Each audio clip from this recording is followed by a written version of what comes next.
જૂનાગઢ શહેર ભાજપમાં શરૂ થયેલો આંતરિક વિખવાદ ચરમસીમા પર પહોંચ્યો છે। જૂનાગઢ શહેર ભાજપ સંગઠનની જાહેરાતની ગણતરીની કલાકોમાં જ ભાજપના જ પૂર્વ યુવા મોરચા ઉપપ્રમુખ તેજસ જોશી બાદ યુવા મોરચાના ભાવિક જોલપરાએ સોશિયલ મીડિયા પર બળાપો ઠાલવ્યો છે। ભાવિક જોલપરાએ સોશિયલ મીડિયામાં સંગઠનની રચના મુદ્દે વ્યવસ્થાને લઈ અને વ્યક્ત કરી છે વ્યથા કે નવા સંગઠનમાં લગતા વળગતાને વગદારોને જ સ્થાન આપવામાં આવે છે, જ્યારે વર્ષોથી પક્ષ માટે પરસેવો પાડનાર કાર્યકરોને અવગણવામાં આવી રહ્યા છે। ભાવિક જોલપરાએ વિડીયો બનાવી સોશિયલ મીડિયામાં વાયરલ પણ કર્યો છે।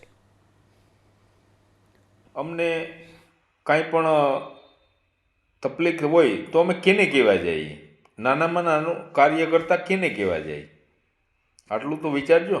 અને કહેવા જાય તો કોઈ પણ જાતનું કાન આ કાનેથી સાંભળી આ કાને કાઢી નાખવાનું, એનો કોઈ પણ જાતનો રિસ્પોન્સ કોઈ આપતું નથી, એટલે આ વિડીયા જાહેર કરીએ છીએ।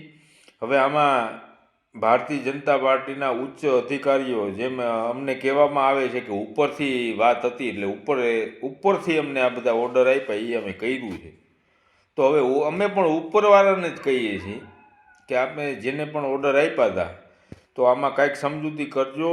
અમારે કોઈ પણ જાતના હોદ્દા નથી જોતા, પરંતુ નાનામાં નાના કાર્યકર્તાને કાંકરાની જેમ કાઢી નાખવામાં આવે છે એવી રીતે કાઢી નાખવામાં આવ્યા છે। અને લાગવગિયા અને પૈસાદાર અને ખાસ કરીને કે